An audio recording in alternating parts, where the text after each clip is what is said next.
Pai do Senhor, meus irmãos, hoje nossa penúltima lição, lição 12, o cristão vivendo na plenitude do Espírito Santo. Nosso fundamento está em Lucas 24:49, que diz o seguinte: E eis que sobre vós envio a promessa de meu Pai. Ficai, porém, na cidade de Jerusalém, até que do alto sejais revestidos de poder. E referência bíblica está em Atos 2, verso 1 ao verso 4. E cumprindo-se o dia de Pentecostes, estavam todos concordemente no mesmo lugar. E de repente veio do céu um som, como de um vento veemente e impetuoso, e encheu toda a casa em que estavam assentados. E foram vistas por eles línguas repartidas como que de fogo, as quais pousaram sobre cada um deles. E todos foram cheios do Espírito Santo e começaram a falar noutras línguas, conforme o Espírito lhes concedia que falassem. O objetivo geral dessa nossa lição é estudar sobre o que é viver na plenitude do Espírito Santo. E objetivos específicos, vamos falar um pouco sobre a festa do Pentecostes, sobre o mover do Espírito Santo no dia de Pentecostes e sobre o viver a plenitude do Espírito Santo. Então vamos para a nossa introdução. O autor da revista nos diz: além do profeta Joel, que profetizou o derramar do Espírito Santo nos últimos dias, Jesus também falou que enviaria aos seus discípulos o Espírito Santo. No Evangelho de João, Jesus fala que enviará o Consolador da parte do Pai aos seus seguidores para que testifiquem dele. No capítulo 24 de Lucas, Jesus, após a sua ressurreição, aparece aos seus discípulos e antes de ascender aos céus, lhes ordena para que fiquem em Jerusalém, até receberem a promessa de revestimento espiritual. Lucas 24:49.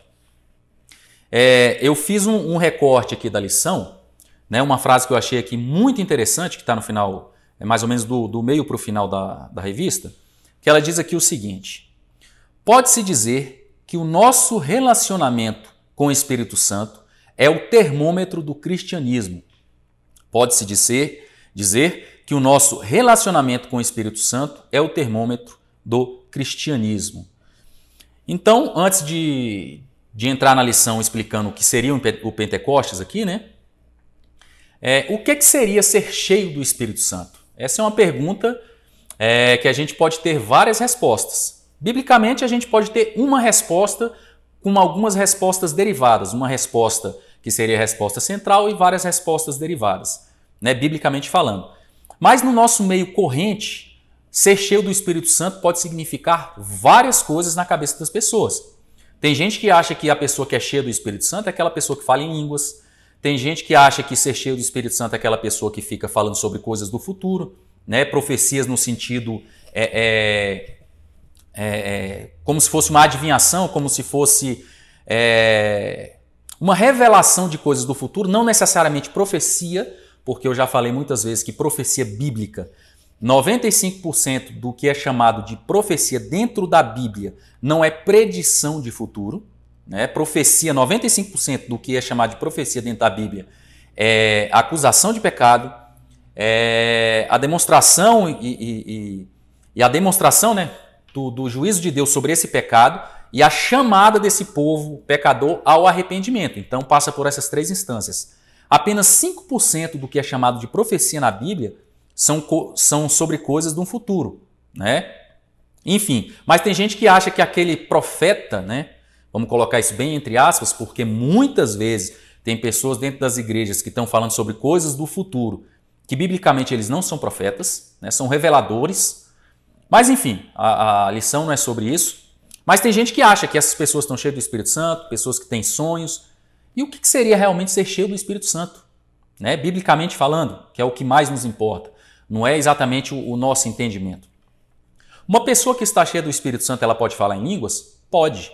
Mas o falar em línguas não é o ponto central, a grande demonstração que ela está cheia do Espírito Santo. Vou dar um exemplo. No culto de Afrodite que existiam sacerdotisas cultuais, em média ali 3.000 sacerdotisas cultuais que existiam no templo. E o grande momento do culto, elas iam até quem estava assistindo o culto, traziam essas pessoas para o púlpito, né, para o púlpito deles, e faziam sexo com essas pessoas. E o grande momento, o auge desse culto, era quando as pessoas começavam em êxtase, no momento ali sexual, a falar em línguas estranhas. Né? Então, para eles tinham a certeza que tinham recebido, que Afrodite ela tinha reconhecido aquela adoração. E o momento auge desse culto era quando se falava em línguas. Entendam, eu não estou querendo dizer que é o mesmo nível, mas eu estou dizendo que o simples fato de falar uma língua estranha que nós não entendemos não é sinal claro que é o Espírito Santo. Então, a pessoa cheia do Espírito Santo, ela pode falar em línguas? Pode. Pessoas também vazias do Espírito Santo podem também falar em línguas. Como eu já vi várias falando em línguas. Pessoas que não têm nenhum dos frutos do Espírito sobre ela, você sabe que tem uma vida completamente irregular, a pessoa, e está ali falando em línguas. Será que essas pessoas estão cheias do Espírito Santo? Certamente não. Então eu falei de uma maneira bem breve sobre esse culto a Afrodite, né, que existia nesse templo de Afrodite, para vocês verem que não é a questão de falar em línguas estranhas que é um selo autenticador, vamos dizer que a pessoa está cheia do Espírito Santo. A pessoa cheia do Espírito Santo pode falar? Pode, em línguas. Outra, a pessoa que manifesta outros tipos de dons, inclusive até dom de cura. Vamos dar um exemplo? Tem pessoa que é curada de repente com a imposição de mãos num centro espírita. Será que aquela pessoa que impôs a mão ali e que a partir daquela imposição veio uma cura está cheia do Espírito Santo? Para o nosso entendimento bíblico, negativo. Ela não está cheia do Espírito Santo. Então, estar cheio do Espírito Santo não é manifestação de dons. A pessoa cheia, ela pode manifestar esses dons, né? Mas o dom manifestado, ele não é sinal autenticador, ele não é um carimbo autenticador que a pessoa está cheia do Espírito Santo. Parece coisa contraditória, mas não é coisa contraditória. Então, vamos olhar para outras coisas. Os dons, eles podem vir como num segundo plano, vamos dizer assim. Então, cheios do Espírito Santo no dia de Pentecoste, o item 1.1. Agora o autor aqui ele explica o que era o Pentecostes, né? Então vamos lá. Item 1.1. A festa judaica de Pentecostes. O Pentecostes é a festa dos primeiros frutos da colheita judaica. Ela é celebrada 50 dias depois da Páscoa. Isso a gente vê em Levíticos 23, do verso 15 ao 22. Daí o termo Pentecostes, que do grego Pentecostos, 50. É daí que vem o termo pentecostal, que é derivado da palavra Pentecostes. Eu acho que todos aí sabem disso, né? Que o nosso termo, nós somos pentecostais, por causa do nome Pentecostes. Item 1.2. Entendendo o avivamento vindo de Deus. Avivamento significa literalmente tornar mais vivo. Muitos confundem avivamento com movimento, com aglomeração de pessoas. Avivamento é, acima de tudo, a manifestação de Deus no meio do povo, através do Espírito Santo, com a finalidade de promover profundas mudanças na vida espiritual das pessoas. Dentro de uma visão bíblica, Deus nunca usou de grandes multidões para promover ou iniciar um avivamento. Ele sempre iniciou os avivamentos no particular, ou seja, iniciou-os no coração quebrantado e contrito de homens e mulheres dispostos a realizarem a vontade exclusiva de Deus. Ele sempre iniciou os avivamentos no particular, iniciou-os no coração quebrantado e contrito de homens e mulheres dispostos a realizarem a vontade exclusiva de Deus. Na última lição, eu falei sobre o reino de Deus versus o reino humano. No caso aqui, para que o Espírito Santo se manifeste, essas pessoas que vão manifestar esse avivamento, né, elas têm que estar com essa vontade voltada exclusivamente para Deus, para a obra de Deus, para a manifestação novamente do reino de Deus sobre a terra. Item 2, o mover do Espírito Santo no dia de Pentecostes. E daqui a pouco a gente vai fazer um comentário sobre aquele primeiro tópico ali que eu levantei. O que é ser cheio do Espírito Santo, né? Item 2, o mover do Espírito Santo no dia de Pentecostes. 2.1, o cumprimento de uma promessa. A promessa cumpriu-se por volta das 9 horas da manhã. A Bíblia diz que o som parecido com o barulho de um vento forte encheu todo o cenáculo onde estavam reunidos. E de repente eles viram línguas, como línguas de fogo, sobre a cabeça de cada um. Momento em que todos foram cheios do Espírito, né? A caminhada cristã à luz da Bíblia, aqui teve uma confusãozinha aqui, então vamos pular essa parte aqui. Foi o revestimento do poder que Cristo falou para eles, em Lucas 24:49, em Atos 1:8. Foi tanto poder que chamou a atenção das pessoas que estavam do lado de fora e muitos diziam que estavam embriagados. Né? Teve uma confusãozinha aqui em relação à organização da lição, mas isso não vai atrapalhar no nosso entendimento, não. Uma questão bem interessante que eu queria que os irmãos parassem para refletir é que o Espírito Santo é um contraponto, é o contrário do que aconteceu lá na Torre de Babel. Olha só que coisa fantástica. Na Torre de Babel, os homens se reuniram para afrontar a Deus. Os homens se reuniram para elevar o seu poder, elevar o poder do reino humano. Era como se fosse uma glorificação do reino humano. Era uma afronta ao reino de Deus.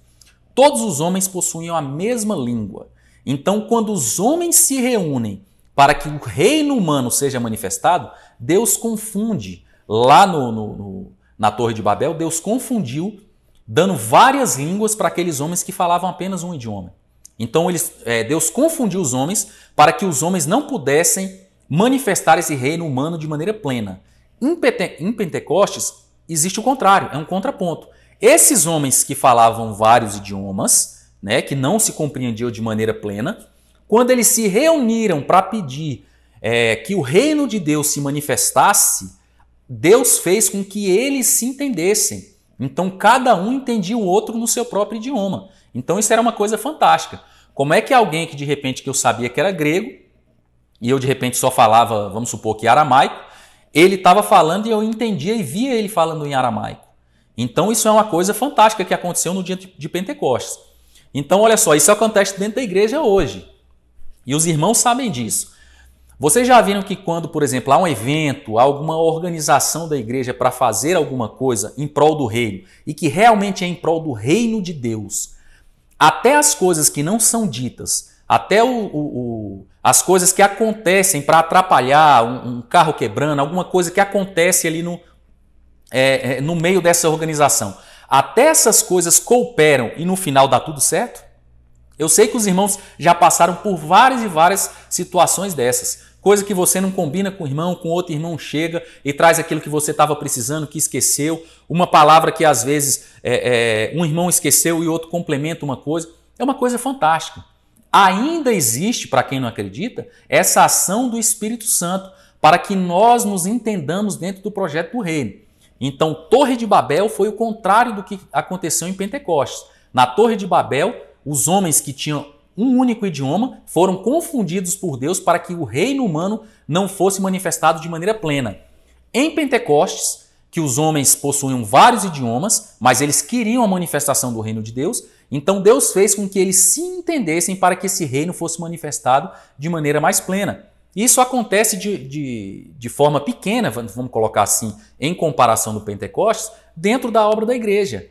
Quando nós realmente nos reunimos para que o reino de Deus seja manifestado sobre a terra, até o que não é para acontecer de maneira humanamente falando, que vai dar errado, foi feito para dar errado, dá certo. E também o contrário existe. Né? Muitas obras que são feitas dentro da igreja, muitas pessoas que estão nessas obras estão ali para manifestar o próprio reino. Querem aparecer, né? Querem ser reconhecidas, querem reconhecimento, de repente querem cargo dentro da igreja. Quando isso acontece, quando isso está acima da manifestação e da vontade que o reino de Deus se manifeste, tudo dá errado. Há uma confusão dentro da igreja. E também muitos de vocês, de repente até todos, também já passaram por isso. Uma coisa que às vezes tem tudo para dar certo, mas há uma confusão de informação dentro do seio da igreja e tudo acontece de maneira errada, de maneira equivocada. Isso é por causa da intenção do coração de quem está envolvido na obra. Se a intenção do coração, se a vontade for que o reino de Deus se manifeste, tenha certeza que até aquilo que era para dar errado, Deus faz unir. Deus faz com que você entenda o seu irmão até naquilo naquilo que ele disse de maneira equivocada, ou até naquilo que ele não disse, Deus faz com que vocês se entendam. E se a ideia for a ideia que Nimrod teve, né, da Torre de Babel, dentro da igreja, se você quiser que o seu reino, né, que o seu reinado se manifeste dentro da igreja, acima do reino de Deus, Deus também leva a confusão para dentro da igreja. Então isso é algo bem interessante. Então, um primeiro ponto que eu vou começar a falar para os irmãos aqui, que no começo da lição eu toquei nesse assunto. O que é ser cheio do Espírito Santo? É rodopiar, é falar em línguas, é expulsar demônio? Isso pode até ser sinal, mas isso não é um autenticador, não é o carimbo autenticador. Um dos primeiros pontos do que é ser cheio do Espírito Santo é ter um coração voltado, é um coração ardendo pela obra de Deus. É o primeiro ponto. Porque somente a pessoa cheia do Espírito Santo, ela tem esse desejo, ela tem essa vontade de fazer o reino de Deus visível sobre a terra, prosperar, fazer com que esse reino seja visto, compreendido e que esse reino alcance pessoas. Então, quanto mais envolvimento a pessoa tem na manifestação do reino de Deus, não necessariamente envolvimento na obra de igreja. Entendam? Porque tem muita gente que está dentro da igreja, e isso é triste ser dito, mas tem que ser dito, para que o seu próprio reino particular seja manifestado. É uma guerra de egos, é uma guerra de vaidades. E o homem nunca deixou de ser homem, pecador. Até dentro da igreja existe isso, como em qualquer outro lugar, né? Então, o primeiro sinal que eu posso citar aqui, não que tenha uma ordem, vamos dizer assim, não que tenha uma ordem, né? Até porque se fosse colocar uma ordem, o primeiro sinal de uma pessoa cheia do Espírito Santo é uma pessoa arrependida e convencida da sua própria condição de pecadora. É o primeiro ponto, se a gente for colocar numa escala crescente, né?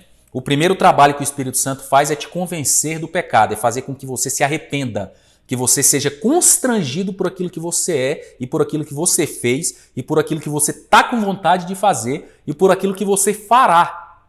Então, o primeiro ponto, a pessoa cheia do Espírito Santo é uma pessoa necessariamente arrependida. Segundo ponto, e como eu disse, não agora em escala crescente, mas o segundo ponto é uma pessoa que tem um desejo ardente pela manifestação do reino de Deus. Logo, isso já vem a reboque, é uma pessoa humilde em relação ao seu próprio reino, ao seu próprio chamado, aos seus próprios dons. Ela entende que os dons, e isso a gente viu na última lição, né, na lição anterior, ela entende que essa chamada específica de Deus para a vida dela não é algo que tenha que trazer para ela reconhecimento, muito pelo contrário, é algo que traz para ela responsabilidade dentro do reino. Ela entende que a sua capacitação, que o teu talento, que o teu chamado serve ao reino e serve ao próximo. Então, essas pequenas coisas são manifestações de que a pessoa a cada dia está se enchendo mais do Espírito Santo. Pessoa arrependida, pessoa humilde, pessoa voltada para o reino de Deus. Vamos dar sequência aqui que eu vou falar mais algumas coisas aqui, alguns sinais, né, de que a pessoa está transbordando o Espírito Santo nela. Isso aqui a gente vê em Gálatas na questão aí das manifestação dos frutos do Espírito, né? Mas eu estou falando aqui mais voltado para a nossa lição. Então o autor aqui nos diz aqui, que foi outro recorte que eu fiz. Quem abraça o Evangelho deve ter o desejo de transmiti-lo às demais pessoas, ainda que isto lhe custe a própria vida. Quem abraça o Evangelho deve ter o desejo de transmiti-lo às demais pessoas, ainda que isto lhe custe a própria vida.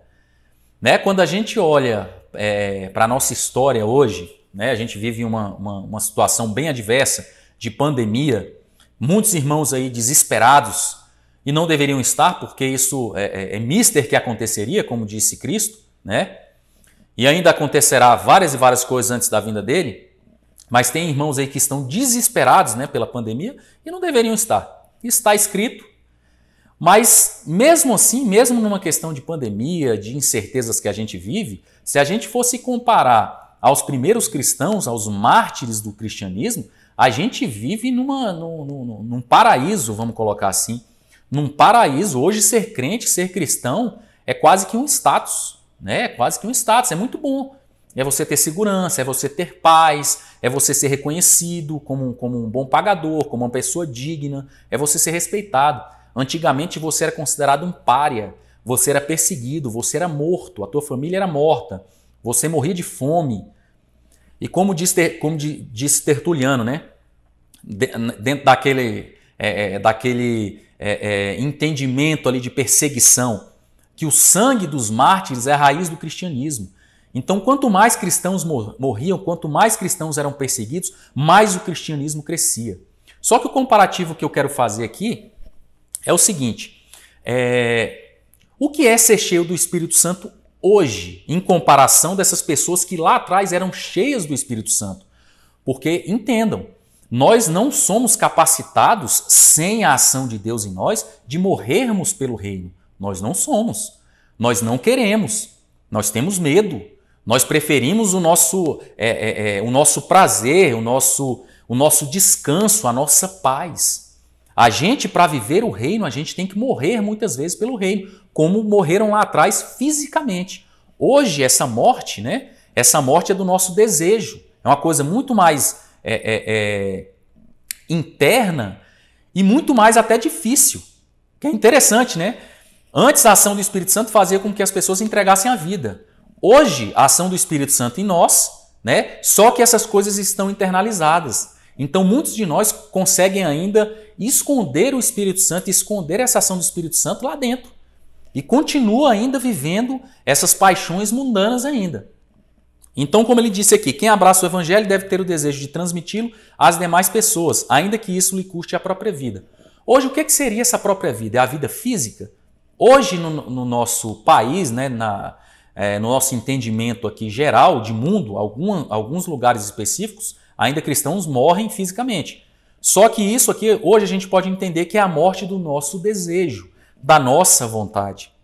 É a morte da nossa própria carne. Isso é muito difícil de fazer. Por que eu fiz o comparativo com os cristãos da época da perseguição? Porque o Espírito Santo agia neles e o Espírito Santo age na gente.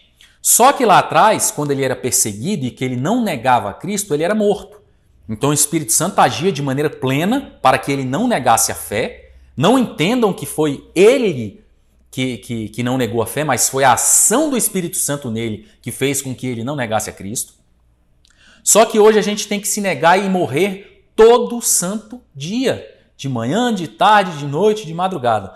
Toda hora a gente quer fazer a nossa própria vontade. Então, para que o reino se manifeste hoje, lá atrás eles negaram uma vez e morreram. Hoje a gente tem que negar todo dia, toda hora, todo dia, toda hora. Por vezes aí a gente tem que negar durante 50, 60, 70, 80, 100 anos de vida, negando a si mesmo. Pegando a primeira parte do que o autor falou aqui, quem abraça o Evangelho deve ter o desejo de transmiti-lo. Eu vi uma frase muito interessante uma vez, que diz que quem foi salvo, né, quem conheceu o Evangelho, é como aquele mendigo que descobriu onde tem comida. E ele come daquela comida e ele volta desesperado para contar para os outros mendigos, amigos dele, aonde tem comida.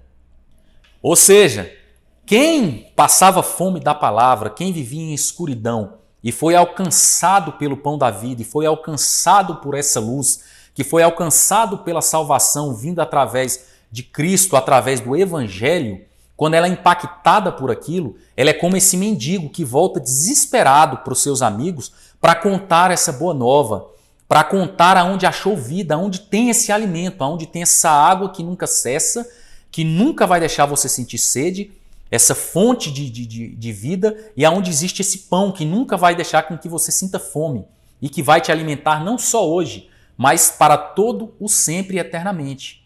Então a pessoa que foi impactada por Cristo, que recebeu isso como salvação e que não tem esse desejo ardente de evangelizar, que não possui esse desejo ardente de ir contar para esses mendigos espirituais aonde há essa comida, essas pessoas, sinceramente, devem se questionar seriamente se realmente foram alcançadas pela obra do Espírito Santo, se realmente foram salvas. Porque eu considero isso uma coisa impossível de acontecer. Se você teve um encontro com o Espírito Santo, se você foi impactado por isso, se você foi alcançado pela palavra de Deus, e você não produz obra, e você não evangeliza, e você não tem um desejo ardente de levar isso para o mundo, alguma coisa está errada. Então você pode ter sonhos proféticos, né, nesse entendimento moderno que a gente tem, você pode falar em línguas, você pode rodar, você pode gritar dentro da igreja ou fora da igreja, você pode profetizar sobre coisas do futuro, você pode fazer o que você quiser. Se você não manifesta frutos do Espírito, se você não tem desejo de mostrar isso para outras pessoas, se você não tem desejo de evangelizar, se você não tem desejo que o reino de Deus se manifeste sobre a terra, e se você é uma pessoa orgulhosa, ou seja, uma pessoa orgulhosa é aquela que não reconhece que está errada. E uma pessoa que não reconhece que está errada não se arrepende. Logo, se você também não é alguém arrependido, você não é cheio do Espírito Santo. É bem simples. Você pode falar em línguas, você pode rodopiar, você pode voar dentro da igreja, flutuar, pode fazer tudo, qualquer manifestação de dons você pode ter.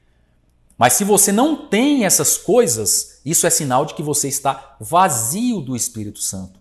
Quanto mais cheio do Espírito Santo você estiver, mais Gálatas, onde fala sobre os frutos do Espírito, vão ser visíveis em você. Então, isso é um trabalho constante. A morte é uma mortificação diária e o trabalho também é diário. Então, ser cheio do Espírito Santo não é algo místico, né? Algo que vem apenas em forma de coisas sobrenaturais. Negativo. Ela vem de uma maneira sobrenatural no sentido de que você vai olhar para a pessoa, você vai falar, rapaz, fulano tá assim hoje? Não, só pode ter sido Deus. Então isso é a grande sobrenaturalidade que a gente vai ver. Então, ser cheio do Espírito Santo é demonstrar coisas visíveis e materiais. Coisas psicológicas, você muda o seu jeito de pensar, você muda o seu jeito de sentir, você começa a ser uma pessoa que perdoa, você começa a ser mais longânimo, você começa a ter um desejo mais ardente por evangelizar, por querer salvar pessoas, salvar entre aspas, porque quem salva é Deus, mas você quer levar essa mensagem salvífica para que o Espírito Santo haja dentro do coração dessa pessoa. Então, se você não possui isso, mas possui todas as outras coisas que aparentemente possam demonstrar você estar cheio do Espírito Santo, mas você não possui essas que eu acabei de falar, você é vazio do Espírito Santo. Você não tem um relacionamento íntimo com o Espírito Santo. Você pode ter tido os teus dons, mas você não tem um comprometimento com Deus, nem com o seu reino, logo você não é cheio do Espírito Santo e nunca vai ser cheio do Espírito Santo. Porque se você não se arrepender, se você não se dedicar ao reino, você nunca será cheio do Espírito Santo. Isso é uma coisa que está diretamente ligada. Não se arrependeu e não tem essa vontade da manifestação do reino? Acabou. Você pode falar em línguas, você pode fazer o que você quiser, que você não é cheio do Espírito Santo. Nossa conclusão. Viver na plenitude do Espírito Santo é ter uma vida cristã controlada por Ele, sem deixar qualquer espaço para o pecado. É viver exclusivamente na dependência de Deus e ser orientado por Sua palavra todos os dias até a vinda de nosso Senhor Jesus Cristo. Amém, meus irmãos? Então está aqui a nossa penúltima lição e até o nosso próximo ensino.